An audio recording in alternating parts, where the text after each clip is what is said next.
This is episode 16 of Spiritual AF with Pixie Rose, the podcast for people going on their spiritual journey, knowing that we are spiritual beings having a human experience.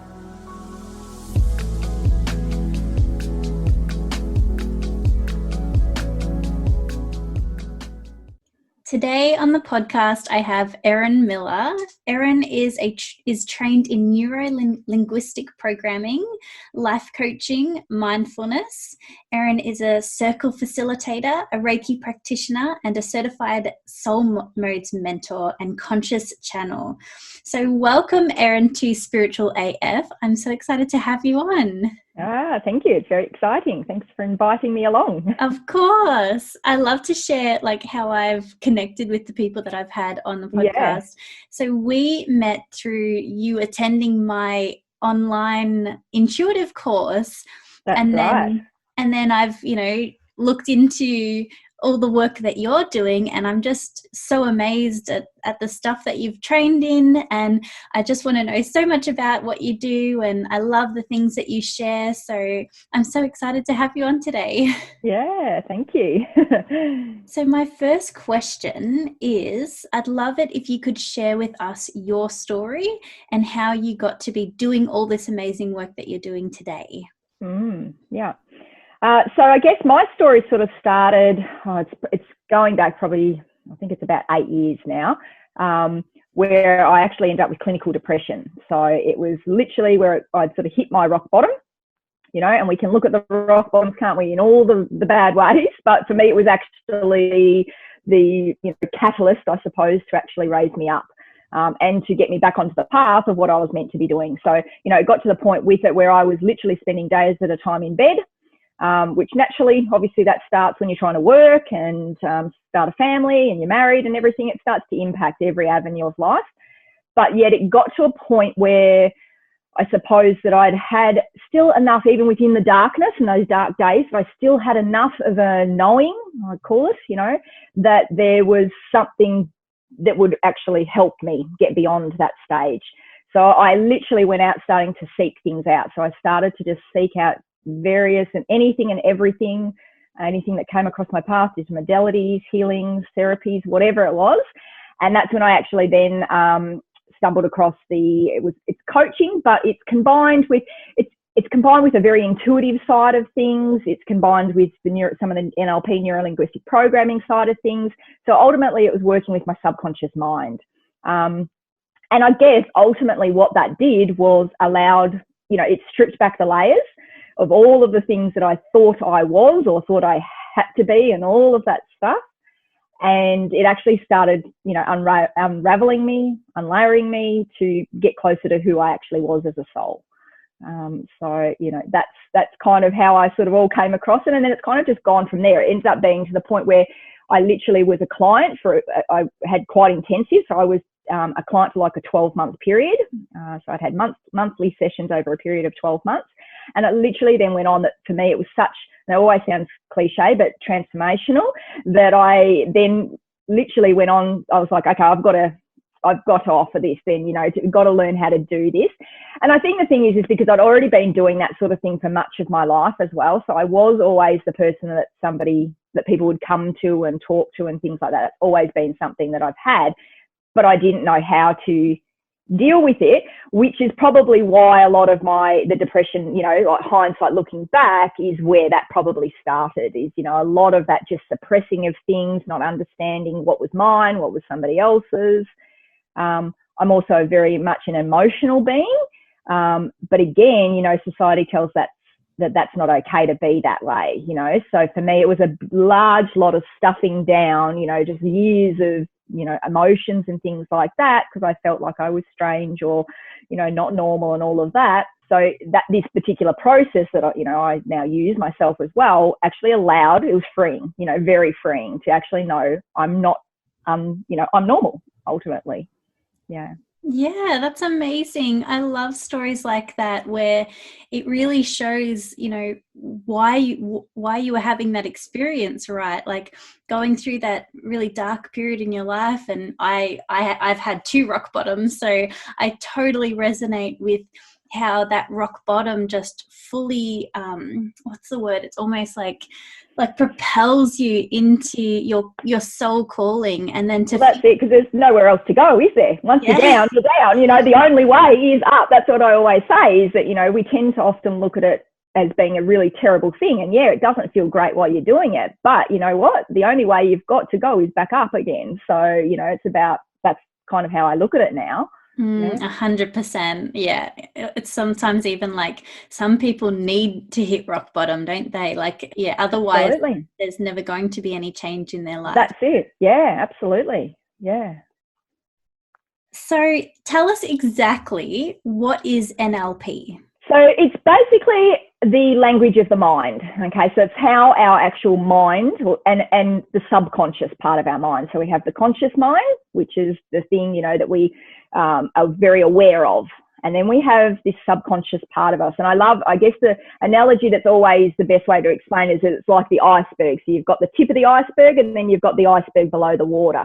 So the tip of the iceberg is everything that we know about ourselves. And all that bit under the water, like the depths of it all, is all the bits that are just, it's like the programming, it's the conditioning, it's our beliefs, perceptions, everything that just is actually, it's the thing that's really controlling us and, you know, creating our current reality as well. But we tend to think it's all the stuff that we can see.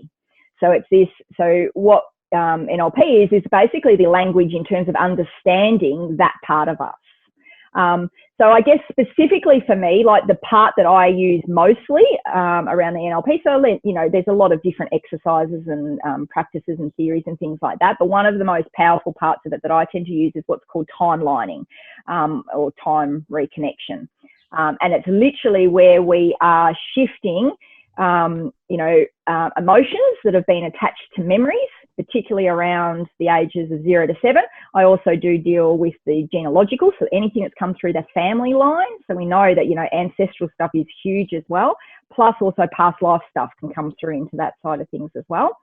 So I use it in as a tool to shift out the emotions that are attached to memories, you know, or muscle memory or ancestral stuff and past life stuff, in order to actually bring us back into alignment with past and then into our future. So it's sort of like this combination of past, present and future, bringing it all back into alignment. So we're actually working in congruence with that whole system. Yeah, wow, it's so interesting. Do you think you'd be able to give us like an example of maybe something that's come up for you, or even if you want to go through like something with me, like totally up to you, however the process works, just to like really get an understanding of, so is it changing the language? Is that what it is? So it is, but it's what we're actually mainly doing in terms of from the timelining side of things, is it's, you know, so I guess, yes, there's an element of reframing and things like that. So, you know, we're doing that side of things. But what we're actually doing, so with the timeline, I've got a great example that I had with a client actually last week. And this was more coming through like through an ancestral side of things. So the client came to me knowing that they were playing out a whole series of situations within their family unit. You know, they could see children playing out roles of themselves as a younger child. They could see their partner playing out the role of their father, and they knew that somewhere or another they were playing out the role of mother in this side of things. But it was I guess a pattern that they didn't want to continue on. So they knew it was a limiting pattern, something that they didn't want to recreate. So again, you know, like particularly, you know, obviously we were talking the ancestral stuff, a lot of it is this pattern, isn't it? It's like these things we often hear ourselves saying, oh, I sound so much like my mum, or I sound so much like my dad, or whatever. And there's nothing wrong with that, unless it is something that, you know, that's limiting you, because we tend to, obviously as young people, particularly like 0 to 7, we take on everything that's around us. So we have nothing else to actually model our world off. So we take in little bits from everybody. And what was happening particularly with this client is it was quite amazing. It ended up being a ancestral side of things, so passed down from a grandmother, was like 4 generations. But it actually, when we tap into the subconscious mind, they were able to actually get like dates. So they had a date that came to them. It turned out then that date was actually the year that the grandma was born. And then when we actually did later on they went away to actually do some research on everything that came up. And it turned out that, you know, largely the thing that we were releasing at the time was like fear around a loss.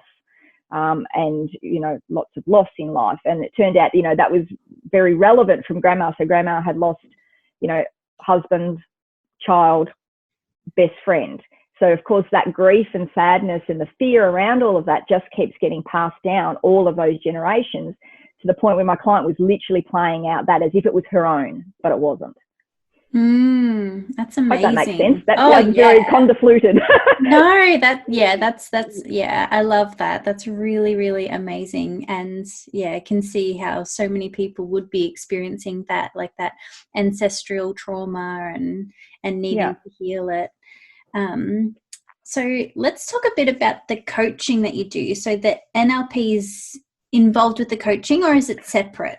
Yeah, so the NLP, so yeah, I suppose I tend to work from, so I actually call myself sort of like an intuitive guide, coach and mentor, because for me it's multi-layered. So I don't tend to use one particular modality or therapy. It's kind of, and again, being, you know, that I am intuitive and tapped in, I also do very much tune into somebody's energy and will bring in whatever is actually necessary for them at the time as well. So yeah, you know, like, yes, there's an element where so I guess I look at it and I go, I'm trained in all of these things, and then it's this beautiful collective that comes in, and then I use bits and pieces however way I'm called to use that within sessions with people.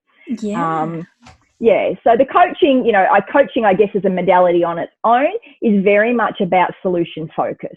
Okay. So it's not about, we use the past, I guess, as the catalyst to move us forward, in terms of we don't go over and over and over the past. So unlike, again, a lot of other talking therapies where the past is kind of, you know, dug up and we go over and over and over it. What I love about coaching, and again, I've had, I guess, this, you know, as evidence to, I do have a lot of clients come to me who have had other traditional talking methods, and they find that the coaching side of things is almost like a bit of a breath of fresh air, because we use the past as that, as I said, the catalyst to move us forward. We don't necessarily even have to go too much into it, because it is more about how we want to be feeling and what's the, how can we actually be that instead, and move into that place. Yeah, beautiful. So who would be your typical client? Like, do you have like a certain type of person that comes to see you, or are they all varied? It is actually funny, isn't it? Because I guess there's probably often themes at different times, but I don't have a really, really specific type of client. I think it's one of those things, is it's often, I find a lot of people who come to me, even just how I just sort of mentioned, is it's almost like people who perhaps have tried every other option, and it's almost like it's like this, they need to shake it up and do something different. So I guess, you know, in saying that, so my beliefs again around the subconscious mind is that unless we're kind of working with that, because that's where all our deep stuff is from. So my belief is that unless we're working at that subconscious level, then that's where we get the lasting change, you know. So a lot of the other stuff that we can do is awesome and great, but we want to be working at those really deep levels in order to actually reprogram, decondition, and really unravel that side of things. And I guess it's largely about coming back to self. So it's ultimately coming back to who we always have been, who we always are. It's just the unlayering side of things. So for me, it's anybody, you know, that is questioning that part of themselves, you know, who have perhaps lost the connection with themselves, who don't know, you know, what that looks like for them anymore, who don't know who they are, what they're doing, where they're going. So anybody that's sort of at that point, you know, that would be anybody that I would be working with. Yeah. So let's talk a little bit about mindfulness. So what is your favorite mindfulness practice? Probably one of my favorite ones is just coming back to the breath. You know, I think that for me is, and again, isn't it funny, you know, before I even knew I was perhaps doing it, it's something that I've naturally, I guess, again, always done, is that my breathing for me is always a really important thing, particularly when, you know, if I had heightened emotions, you know, if I was feeling a bit anxious, it is very much, you know, for me, and it's that we forget about we tend to do that, a lot of that shallow breath, and we forget about really getting deep into the belly and doing the big belly breath. So for me, it's about, you know, bringing it back just to the now, you know, back to, yeah, you know, the breath, focusing on that, taking a couple of deep breaths in and out as you need, just to bring yourself back into the body, I guess, as well. Because again, we can be so much up in the mind. So it's again about coming back into the body. So that's, you know, for me, one of the things, I guess, a tool that I use a lot, day to day. And you can use it anywhere, can't you, as well? That's Exactly. the thing, isn't it? It's one of those tools where you don't have to have anything with you. You can be anywhere and you can use it. So yeah, that's it's so simple, isn't it? Like it is so simple. Yeah, we overcomplicate things sometimes, I feel. We do. Yeah. Another one, again, whether it's mindfulness, you know, it goes into that category, but again, just something to reset and bring you back to self. One that particularly when I first was doing a lot of my own development, so when I was actually, you know, out recovering, I suppose, from depression, was literally saying, so again, when the thoughts, because my thoughts were the thing that were kind of my biggest battle at times, as in I had a lot of, like I call them, the mind monkeys. So it was a constant thing, and it was exhausting because my mind was going all the time, and it wasn't, you know, great. Often the thoughts were often, then they would spiral into this and that and all sorts of things. But one of the things that I was, my mentor at the time said to me is, a quick little thing is just saying, you can say it out loud, you can say it in your mind's eye, but cancel, delete. And it literally, literally like, you know, cancel, delete on a computer, where we actually, it's like the reset button. So every time I caught the thoughts getting out of control, I would say, cancel, delete, Erin. I'd often say it out loud, and it would just bring me back. And then it gave me the option then to choose another thought. So to choose a better thought than what I was thinking. So it just was something that I found, and I would do that like a lot of times a day, you know. It was one of those things where it was something that became, you know, a bit of a ritual for me. But it really helped because it also just, again, created awareness and accountability around, you know, that I actually could control what I was thinking, and I had control over those thoughts. I love that so much. There was definitely moments in my own life when I was sort of at that rock bottom phase or going through something, and I would have what I would call a reset day. So maybe if I just use cancel, delete, then I wouldn't have to take a whole day to reset myself. That's it. And I guess that is a great point though, isn't it? Because I believe that we can reset ourselves in any given moment. Is that at any given moment we have a choice, don't we, as to which direction and where we go with it. So it's like that. And it's like giving ourselves permission and forgiveness, I guess, in the moment that we had a thought. Let's not make anything about it, because we can actually choose to reset that and then move forward. So, you know, I think that's, you know, a large part about it as well. So, yeah. Yes. Thank you so much for sharing that. I love circle work. It's something that I've been missing the most in the last couple of months during this lockdown experience. So what do you find magical about sitting in circle or facilitating circles? I think the biggest thing for me with that sort of stuff is, again, whenever you bring a group together, you know, and again, largely I work with women.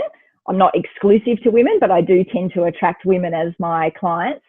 But when you bring a group together, there is, isn't it? I always say this synchronicity. It's one of my favorite words. I use that a lot of the time. There's always a synchronicity in terms of what the stories are that are happening to people, the lessons, the learnings, all of that sort of stuff. And you see that. And I think one of the biggest things, I suppose, even for me, not only facilitating, but also sitting in them, is that we often tend to think when we're on our own in our houses, doing our thing, doing our work, doing our mummy roles, whatever it is, we tend to think we are the only ones going through the thing, you know.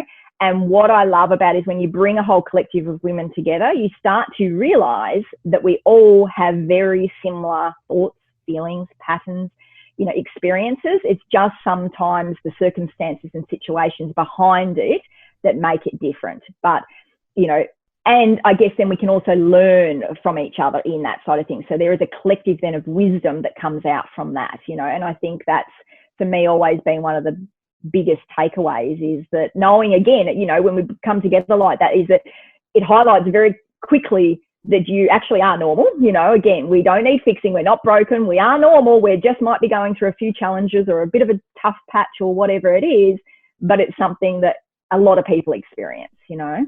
Yeah, definitely.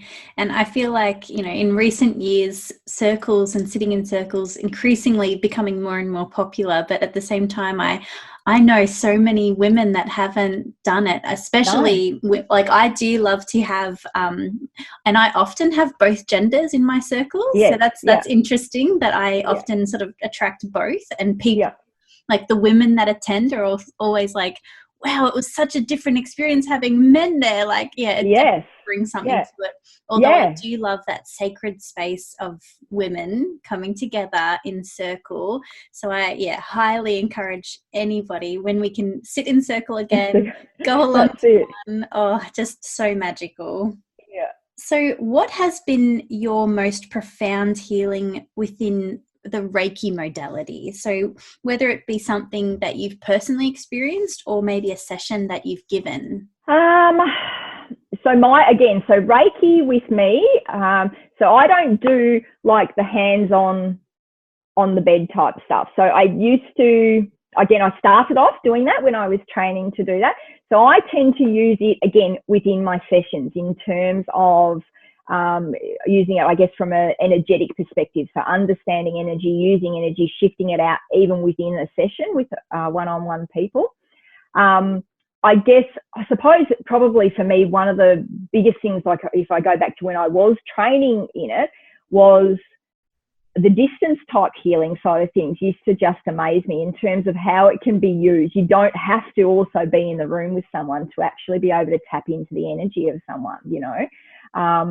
So that side of things was always something that was incredibly, you know, profound, I suppose, you know, in terms of being well aware that you just, even before, you know, before I actually trained in Reiki, I didn't know that you could do that sort of stuff, you know, not in a formal way, I suppose, you know. So that was probably one of the things that really, for me, is you just don't have to be in the room with somebody in order to be able to tap in and feel into their energy.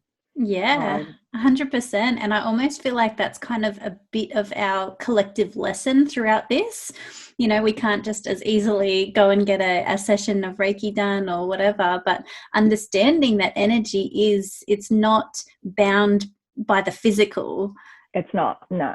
And isn't it funny? So, because I feel like too, so for me, like when I do even so like my readings and things like that, that's what I'm tuning into. So I feel like I'm tapping into that sort of source of energy to use and bring it through, you know. So I'm sort of using it in terms of just not necessarily so like the hands-on, if that makes sense. For me. So yeah, wonderful. Yeah. So this is kind of one of my favorite topics, and I'm always tempted to train in soul modes mentoring as well, because I've had Rani on the podcast, and that's right.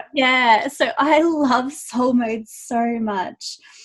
So what is something that you want to share with us about soul modes?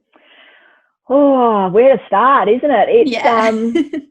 Isn't it? It's a, and again, you know, so for me, it's another framework. It's another tool, I guess. So I look at it like, you know, that side of things, but again, very profound. You know, when I actually got the book, I literally sat down and read it in one night. So it grabbed me that much. And then when I got to the end of it, I'm like, I'm going to have to train in this. This is just another thing I'm going to have to add to the list of things. But do you know what? I think the biggest awareness, I guess, in my own life from it was, even again, so, you know, we've spoken about obviously my journey of recovering from depression, but probably pre-soul modes and training, in the last 18 months before that, I had different times where I had questioned whether or not I was actually starting to go off the path again and back into depressive type feelings. Like it would come up, you know, here and there, and I had started to question. I'd had a conversation even with my husband around it and things like that. What my biggest awareness is when I actually sat down and read the book with soul modes and started to obviously then train as the mentor, was that the bear mode. So bear mode for me represents like almost directly how my depression would present. Okay. So for me, what I've now understood is what I had thought was me going into it at different times within the last 18 months hasn't actually been at all. It's been bear mode. Because the thing is when I look at the pattern, it would come and then it would go, and then I'd be fine again, and then it would come and then it would go, So it was that, for me, has been my biggest realization, is that what I thought was actually for me depression reoccurring is actually bear mode. So now I can actually lean into that and go, hey, it's here. This is what it's here for a reason. For me to actually use it, in a really beautiful and sacred way. So that's probably been for me the biggest sort of takeaway that I have in my own personal life with it, is it's like, again, it's just given me validation, I think, too. And I think that's what I see across the board, so even with all the women that I mention it to, because it comes up obviously in our sessions, we talk about these sort of things too, but it is that validation, isn't it, is that we're normal, we're just cyclic and rhythmic in our nature, which is actually a really beautiful thing. And we've kind of disowned and dishonored that in a lot of ways. So it's really, again, just calling us back to that, isn't it? So I think it's a beautiful framework, again, also, particularly when people, I think, are really starting out to connecting with their soul and back to self, because it gives you a framework. It gives you something really tangible to follow and to work with. So that's what I also like about it, is because I think, personal development and mindset and all of this energetic work and everything, it's not a real tangible thing, is it? So it's like a lot of people struggle, I think, with that concept, because we're so, again, conditioned and used to, that we have to have something tangible that we can hold on to. So I think that's what I love about it, is it's such a structure. And again, you can take it where you want to. You can build upon it. There's so many different layers or levels of it that we can use. I feel like you have just given people the biggest gift in the world just by sharing that, and that makes so much sense to me. So before I did all of this work, before I had babies, I used to work in mental health. And often what we see in mental health, and especially in terms of depression and anxiety, is we as people, and I've experienced both depression and anxiety, but we hang on to it. So with soul modes, understanding that it's just part of your flow. And for me, I don't know if mine's I can definitely resonate with feeling that lower that depressive type feeling within bear mode, and I've definitely become a lot more accepting of that mode since finding out about soul modes, because it's something that I would fight against, and I'm like, no, I don't want to feel this way. I've got to pep myself up and make myself feel better so I can get back into that sparkle mode. But for me, it's also that wild mode. Yes. So I have this another thing. Big one. I have this thing around reclaiming crazy. So the word crazy is kind of like my little trigger word. It's something that's I've been told in my past that I'm crazy, and now it's all about reclaiming that crazy. And I definitely have that moment where people in my life are like, oh, she got a little bit crazy here. I'm in that wild mode. Yeah, absolutely. Even for my partner to understand, she's just in wild, and this is all going to feel like That's it. Oh, and do you know what? I think that's the other thing, isn't it? It's actually funny too, because when I introduced it to my husband and shared it with him, he was seeing a lot of this well before I was even aware of it.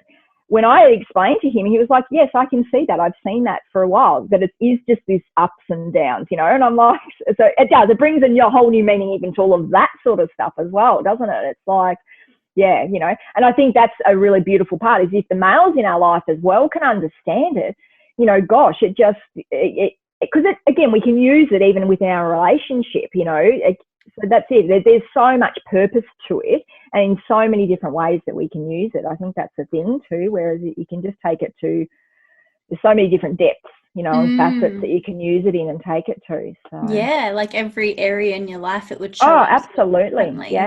So relationship, children. That's it. Your mothering. You've got it in, in your relationship with yourself, in your business. There's so many different facets that you can use it in. Absolutely. Yeah, so I definitely recommend anybody to get in contact with Erin if they want to learn more about soul modes. I'll link the book as well, because I actually haven't read the book. Yeah. And there's also a little movie, isn't there? I'm there pretty is, sure I watched Yeah, so I've actually got a little free Facebook group called Soul Mode Sisters. So again, that's got all the information in there. I've got all the links to the movies. So the movies is like a 55-minute like Netflix type documentary. So it is actually a really good starting point to have a bit of a look at. Then you've got obviously, the book, which again, so my book for me, like I literally have it sitting on my desk and I refer to it, I go back to it because there's different things, at different times that will come up. I think the thing is with it even now is that, like Carly Marie, who's obviously the lady who downloaded the information, she's very clear about saying that this pattern's always been there. It's just that she's been the one that was given it to deliver it, so to speak. She even now, when you listen to her talk about it as well, there's more depths of it coming out for her, and she's discovering more and more things about it, as she goes along the path too. So, it's, as I said, it's definitely sort of an ever-evolving framework. Yeah, well, we'll definitely link all of your socials and your website, and if we can share that Facebook group, that would be wonderful as well. Yeah. So what was the hardest thing for you about starting to live an authentic life, and what was the easiest thing for you about living an authentic life? Oh, good question. So I guess the hardest thing is understanding, is that a lot of the stuff that we believe to be true about ourselves is just not, that I think that's actually the hardest thing, is to actually understand and really get to a point where because we can get it, I think this is the thing, we can get things on a logical conscious level, can't we? And then we can actually really embody that and go, well, actually that isn't mine. So I think that to actually get your head around the stories that we tell ourselves and understanding that they are literally just stories, is that when, again, even that example I used earlier on about the generational stuff, that client of mine thought that was her truth, and yet it's not. It was a 4-generational thing that had been passed down, and yet she was playing it out in her day-to-day. So it's that sort of stuff, actually getting to that point where we can actually understand. And that because the thing is that's blowing everything that you've known to be true, and when we do that, there's a discomfort, there's going to be discomfort, there's going to be resistance, there's going to be like a bit of backlash or fighting against it, because you're kind of stripping back our identity ultimately, so everything we've attached to our identity. So that, I think, is the hardest thing to initially get to in terms of that. But I guess the easiest part of it is then once you actually start to do that process, and, again, it's an ever-going process. Like it's the journey, not the destination, so it's a constant unraveling. But the more and more you do that, I think the easiest part of it is that life gets easier. That's the thing, isn't it? Is when we do start to live from our true authenticity, life actually does get easier. Things, new opportunities, experiences, just that it literally is what, when we hear the word flow used a lot, but it's like that place of alignment, that place of flow actually starts to happen, more and more. I'm so glad you mentioned that, because it is, and even people that are on this spiritual journey and they think, oh, yep, I'm finally there, but there's never anywhere to get to. Like, it really is the journey. And things are always going to come up. Like, oh, they absolutely, that's it. They do, and that is the process, is that, and I guess this is the thing, isn't it? So what probably, again, that I've been tapping into more and more lately is this thing is that yes, it's the journey, but also as part of that process, it's also not making it mean anything about us in the process. Because I think, again, we can get our heads into like, oh, I've got all this stuff that keeps coming up and I have to do all this unlayering and unraveling. But perhaps looking at it from, that's a really cool perspective, like as in this is a really cool thing to do, not as in this is really laborious, sort of thing. It's like, because every time we unlayer and unravel, we're getting closer and closer to what we're here to do. And our purpose, I believe, is just to be us and to be here in our true authenticity, so by, I guess, doing the work on yourself, you're getting closer and closer to that all the time, and it's reaping whatever comes with that in the process of, isn't it, as well? 100%. So yeah, that's beautiful. Like reframing our perspective of even discovering that there's another layer. So instead of it being like, oh, another layer, I thought I'd done this work, it can be like, Yes, and another layer. Like, It is. I have more work to do. This is Yeah. And that's why, isn't it funny? Because I had a client came back to me the other day after working with me quite intensively, and they came back to me and said, "Oh, I think I need some more sessions. Is this normal?" And I'm like, "Hell yeah, it is." Because do you know what? It's like great. You've excelled so quickly that you're needing another couple of sessions because you're ready. So because our healing, whenever anything comes up for healing, that's a process of evolution as well. We're never given anything that we can't deal with at the time based on where we're at. So it is literally another level and layer. And it's funny because I like to look at it like a spiral. So thinking of a spiral is that we're not going around and around in a circle, but we're unlayering a different level of that spiral. And that's how I look at healing. It's just another layer and level of it. I love that. And I don't know if you get this feedback, but often the feedback that I get when, people discover that this is my day job. Like, I'm a full-time psychic and I do healings, and, now I've got this podcast going, and they say to me, "Oh, that must be so hard. Like, is it really hard to just live that life and just be yourself?" And I'm like, I think doing the opposite is hard. Yeah, I think absolutely. pretending to live. Yes, that's so exhausting, isn't it? Like that's just soul crushing. Is the thing that I'm just like, it's like that's and it is, and that. So for me, that was depression. It manifested out in terms of depression. Me not following my path, not following what I'm meant to be doing, not following my soul and that inner guidance ended up being depression. So that is my out of alignment, so for me, that's the neon sign for me. Yes. So now let's flick the switch a little bit to more of your intuitive gifts.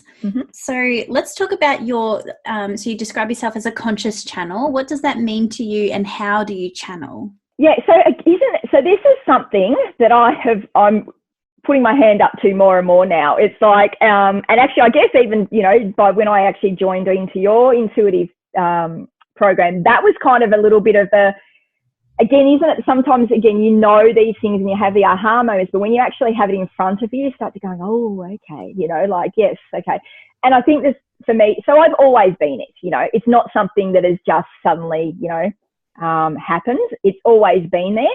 But did I always own it? Did I always use it? No, absolutely not. So it got to a point, obviously, I'd say, going back and thinking about it, probably like somewhere around my early teens, maybe that 13, 14-year-old. I know I can remember a particular instance at school where I had a really vivid premonition right there in front of me happening. And I literally, it was kind of at that point forward where I was just like, this is freaking scaring me. I didn't know what to do with it. So it was literally, I kind of then just shut it all out. So it was that, the shutdown of everything. I also came from a religious background. So again, there's always a little bit of, incongruences there with a lot of that sort of stuff. So that's, was definitely always something that I really struggled with as well. So again, it was something that I shut down for many, many, many, many years. And again, I think obviously, it comes out in different ways and you get, guided back to it. But now what happened probably at the beginning of this year, particularly, and I mean, I suppose there's probably no coincidence why, 2020 for a lot of people has been huge in many ways, but I started doing a lot more, writing was actually what I was doing. So I do a lot of journaling, like just, for my own purposes. But what I noticed is that I was getting these really big messages or downloads, I call them, coming through that literally to the point where I sent a couple of photos to some girlfriends who know me well and know my writing. And they were like, that's not even your writing, Erin. So it was literally things like that started to happen. So that, I suppose, for me, conscious channel is just, again, being open to receiving whatever messages and downloads that I am, given via source. I tend to work from, like, I consider myself a feeler, a kinesthetic type person. So a lot of my messages come through almost like as a feeling first, and then that kind of translates into words. So beautiful. And then that kind of led me to go again after joining Pixie's intuitive program. I then went on to do, I thought, okay, well, maybe I can use this a little bit, bring this in. Again, I was already doing it, I guess, in some way. So I already bring it into my one-on-one sessions, you know, if I get messages and things like that, or if I'm told to say something or do something, was already doing that. But I've now added just things like card readings, so oracle card readings, and doing that side of things as well. I've been doing a few live card pulls on my page, which is something that was, again, really like a bit confronting initially, but I was really called and guided to do it. So I've been doing that as well. So yeah, beautiful.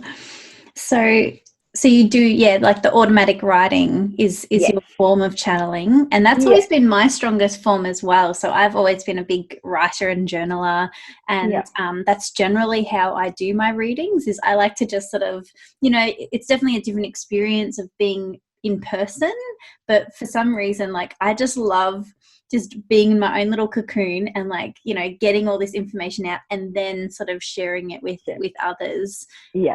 Yeah, it's really, and I noticed that as well. Like, the handwriting will change, and it's quite amazing, actually, isn't it? When you look at some of the stuff, and even, and you know, and some of the stuff, like, again, you're just looking at it, and like when you read. So I don't tend to read it while I'm doing it. It's just like it will flow and come.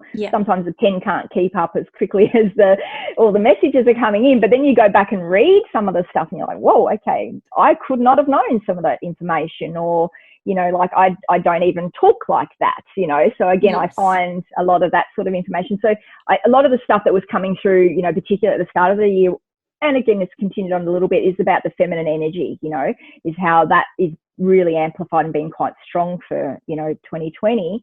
And again, it's not something, you know, that I've got necessarily any training, like, you know, in this lifetime but, you know, clearly somewhere along the line I do. So, yeah. Yeah.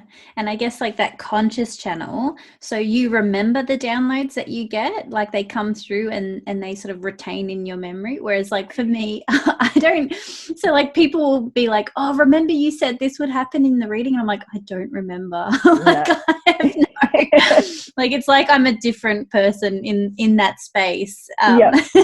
So, but whereas you're more conscious. So, well, and I guess that probably depends a little bit. So sometimes, yes, very much, and then other times, again, the same thing. I have had times where people will go, oh, can you remember when you did? And I'm like, no, I'm not quite onto it. But yeah, for the most part, I can remember you know, what's going on as well. Well, I would love to build on that. I'd love to be more conscious and really remember what I receive. So so you have sort of explained how you've incorporated those intuitive gifts within your business, and it is a bit sort of, it can be a bit scary and confronting going in that direction. And do you feel like there was a story behind the why that was hard for you to maybe, you know, accept that or share that with people? Yeah, I mean, again, I think, you know, I've also had to do the religious side of things, definitely around that. You know, there was a lot of beliefs around that sort of stuff. You know, so that's something that I've, you know, certainly even more recently done a fair bit of work around that as well. And I guess, you know, it's always just as to how people will perceive it, isn't it? It's like, it's just, you know, like, it's just, I suppose it's about around the judgments, how you'll be perceived, whether you're going to be perceived as being too, you know, wacky or woo-woo or whatever wording you want to give it. And yet, you know, the thing is I know in a lot of ways that's not how I come across anyway. So that regardless of what angle and approach I go, is that, you know, it probably will never be received that way. And if it is, then not my people, you know. I think the other thing for me is obviously you know, when you've already got sort of like a business, you know, that's happening, and then you start to change the trajectory a little bit of it, there's always, you know, a little bit around that sort of stuff as to whether you're going to lose people or gain people. You know, and again, I always just trust, I suppose, that at the end of the day, people will take away what they need from it, you know. So, because the thing is, you know, I have always been using it. So, you know, even like I will get like little almost quotes that will sort of come into my head, just little downloads of a quote. And, you know, that is not something I've actually consciously necessarily thought of. It is a downloaded message that needs to go out. So, you know, that's all it is to me. It's just sharing a message that's bigger than me. ultimately. And I kind of have often reframed it and go, well, I'd be doing everybody a disservice if I didn't do that, it's because who am I to decide whether it's important enough to share or not, So that's kind of how I always just reframe it and go, well, somebody out there perhaps needs to hear it or know it or whatever, and they'll take whatever they need to away from it. So 100%. I'm a big believer in sharing what we receive, and yeah, also trusting that the people that, we're not for everybody, are we? Like, we do have our own little tribes that we're, bringing back into our lives. And yeah, that's like, for me, I guess it's around because I do really come across as very woo-woo, very, very crazy, very alternative. So I don't attract skeptical people. Like, I know that there are skeptical people and they're disbelievers, and they, I'll get a psychic reading just to prove that they're not real. I don't get those people. I get people that are very comfortable with me potentially telling them that they're an incarnated fairy or mermaid or something. Yeah, that's it. And that's the authenticity part, isn't it? So, and I suppose this is the thing for me. Like, for me, this is the part of stepping into the authenticity. It's a part that I have perhaps, done a lot of work on other areas, but had kept this part of me, behind closed doors for a very long time. Yeah. And I'd love to go deeper into that throughout this podcast and, really, really delve into that. I know that there's been a lot of, there's still a lot of healing going on from, the witch hunts and different things like that. So it's very intertwined within the healing. Absolutely. Well and truly. Yeah, definitely. So what is your number one spiritual practice? So maybe something that you do every day, or something that you will always go back to when you need to. What's that number one spiritual practice that you love? I've got a few of them. What's the one that I'd use the most? I guess the journaling side of things, that's probably one of the ones that I do go back to quite a lot. So again, I can go through different stages though, where I'm really like do it heaps and heaps. And then I think that's the thing. So, to be honest, when I look at a lot of the things the practices that I do, so I probably tend to do them all intuitively in terms of when I need them and how I need them at the time.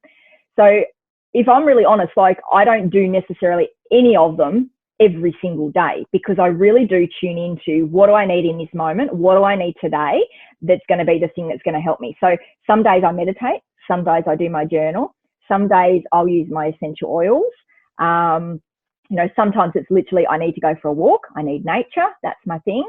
Some days I need to bring out my cards. My cards are the thing that's calling me. But it's like, for me, that's probably become the practice. So my practice, I suppose, my spiritual practice is actually tuning into me and what I actually need in any given moment. So that's probably the thing I do absolutely definitively every day, and more so probably in every moment, like I will do that every time I don't feel as good as I can be, because I know I can feel better than I can, like I know that I can feel good in any given moment. So when I don't, that's the cue, for me now. That's my spiritual practice, is to come back and go, what do I need in this moment? Is it a glass of water? Is it something to eat? Is it a coffee? Is it journaling? Whatever that comes up as, what do I need?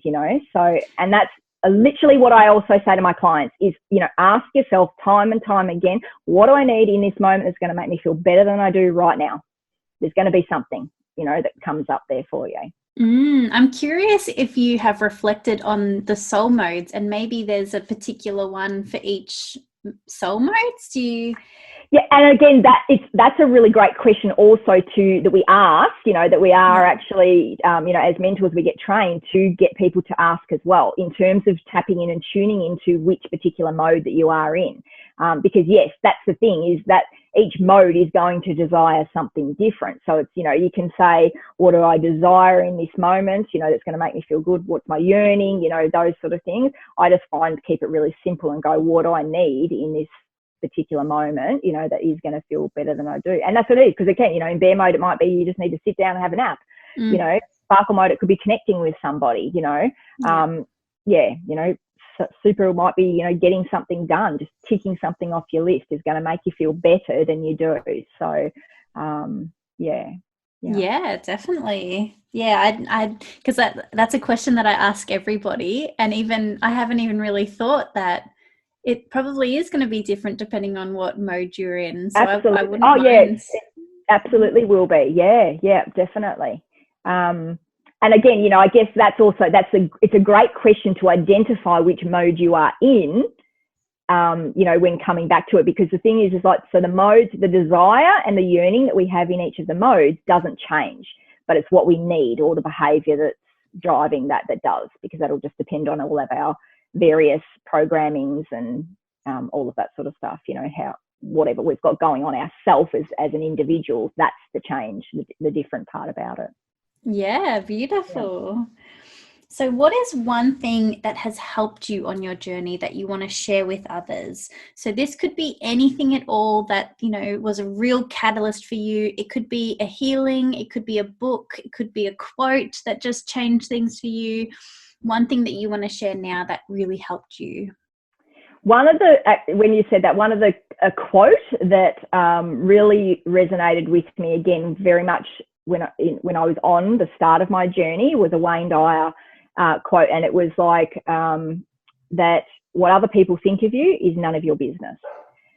That was so, for me, it was one of those things, because again, a lot of my mind monkeys was always around what people were thinking of me, how I was being perceived, whether they thought I was nice or not, or, you know, all of that. So a lot of that sort of stuff was around how I was showing up in the world and how people would perceive me. So that for me was one of those really good things, is that, again, to understand is that that's none of my business, is that I'm never going to be able to control that. Not my business, so don't worry about it, you know. Dr. Wayne Dyer was one of my real catalysts for my journey as well. So I think I stumbled across Dr. Wayne Dyer before I hit my rock bottom. So I had a little bit of, you know, prep work with him before I hit that rock bottom.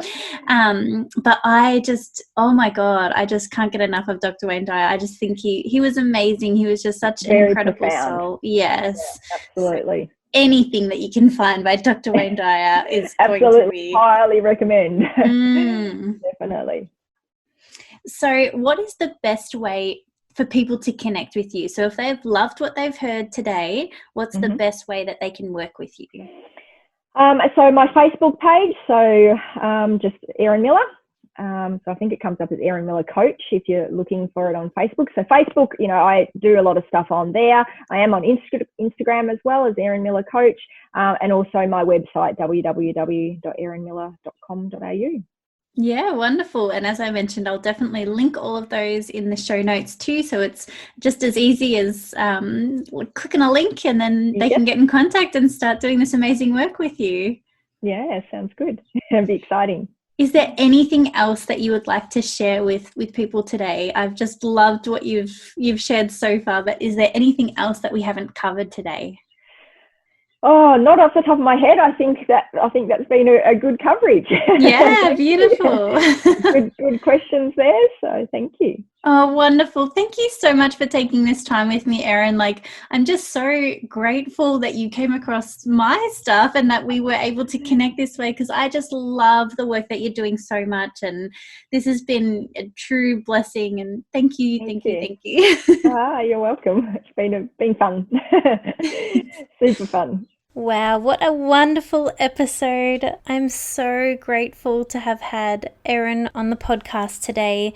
She shared so much wisdom, and I just feel so blessed to be sharing this amazing work that she is doing. So please be sure to check her out, especially follow her on Instagram. She is full of positive inspiration over there on Instagram. Link in the show notes, of course, as well as my Instagram account if you'd like to learn more about the podcast and see who's coming up next. My Instagram is Spiritual AF the podcast. Be sure to be following this podcast on whichever podcasting server site you are listening to, whether it be Spotify, Apple Podcasts, on Google Podcasts, We're on all of the streaming sites. Also, don't forget that we release a new podcast every single Friday. So check in with us on a Friday and I'm sure you'll see new episodes from amazing souls that are doing amazing work in the world. So for more interdimensional conversations on all things life, death, and everything in between, and also remember that even if your wings have been clipped off, they can always regrow.